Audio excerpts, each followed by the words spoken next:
Wielding a firearm requires precision.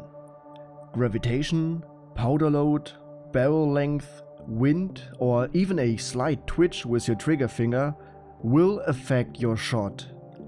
However, precision isn't limited to just pulling the trigger. Precise manipulation of your gun is essential for safety, speed, and durability of each and every part. Incorrect manipulations can result in misfeeds, damaging of internal parts, unintentional firing, and its further consequences. In video games, flawed animations have far less severe effects. It may make you chuckle or lets you shake your head, but that's it. Digital weapons don't care how you treat them.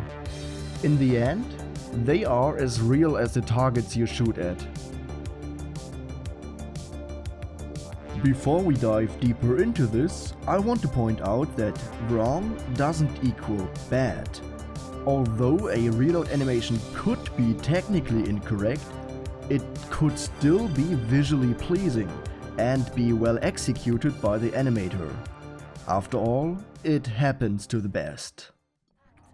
When animating any type of weapon, there are numerous mistakes that could be made. Especially in dated first-person shooters, it was common to use the same animation for both a dry reload or swapping a halfway depleted mag. Counter-Strike's display of some actions is notorious for quite some creative liberty. In the first episode we already took a look at the M4A1's forward assist that was repurposed as a charging handle. Not to mention how your virtual operator cocks the firearm every time we switch weapons. I mean, it looks cool, but I would advise against it in real life. Your dispense on unused ammunition would be gigantic. But you should rack the charging handle once you run dry and swap magazines. Your AK-47 would be thankful. Speaking of ammo, contrary to popular belief, you can actually increase your hit probability by a wide margin if you put rounds into your gun instead of air. One might say that those flaws are relics of the past, caused by technical limitations at the time, the small size of developer teams, or limited access to real firearms to learn from. Those are legitimate reasons, but these kind of wrong animations still crop up in more recent games with a far greater production budget. In Battlefield Bad Company and its sequel, chambering a new round is mostly done by smacking the magazine a bit harder. Apparently charging handles are for the weak. When the first in-game footage of Call of Duty World War II was revealed, it didn't take long until everyone knew that the self-proclaimed authentic game had a number of issues with weapon animations. From open bolt guns that now suddenly fired from a closed bolt, to stripper clips that were inserted from a tilted angle. The internet made sure to spot each and every mistake. On a side note, the spinning magazine of the Lewis gun is actually correct. There is a curious trait that is shared by many first-person shooters, mainly those released before 2010. With both the ejection port and the spent casings being directed towards your face, there clearly is something off for a right-hand shooter. It was a weird trend to mirror the firearm. It has worn off by now, but why was it done in the first place? You might have seen this first in Counter-Strike 1.6. Back in the days, the game was often played with a left-handed perspective. This meant that the gun was displayed correctly, however changing the settings to right-handed simply mirrored the view model, resulting in a vertically flipped gun. Transitioning from left to right-handed shooting and the other way around requires a different reloading technique.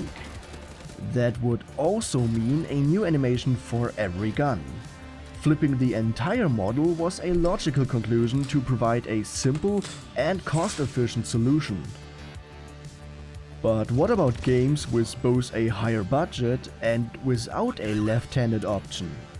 After all, this trend did continue for a while. You might be thinking about licensing issues, just like the one or other name change for some weapons. But the answer is much more banal. With the ejection port visible at all times, there is much more movement on screen. Your rifle becomes more imposing. Some would refer to it as cool. Reload techniques are determined by training, military doctrine, the extreme stress a soldier finds itself in during a fight, and the way a firearm works. It's pretty self-explaining that you can't reload a breech loader the same way as a belt-fed machine gun. Unlike most modern military guns, the MP5 doesn't lock open after the last shot was fired. Despite what Far Cry might teach you, you have to manually operate the charging handle. Also, if your G36 magazine removes itself without the pedal release being used, you might want to get it checked. Seriously, please use the pedal. It's a mistake I'm way too familiar with. And if you do insist on slapping your rifle, please slap the part that actually matters. Just from this brief overview, you should see what could go wrong when animating a weapon. In the end, I want you to keep in mind that it's just video games we're talking about. Even if it does upset you to see wrong animations, please don't be too bitter about it. Just tell yourself, that's wrong by the way, and appreciate the artistic freedom. After all, reloading is art. Thank you so much for watching. I am very sorry for the extreme delay of this episode. There are more episodes in the making that you can look forward to, so please be patient. But for now, auf Wiedersehen and goodbye.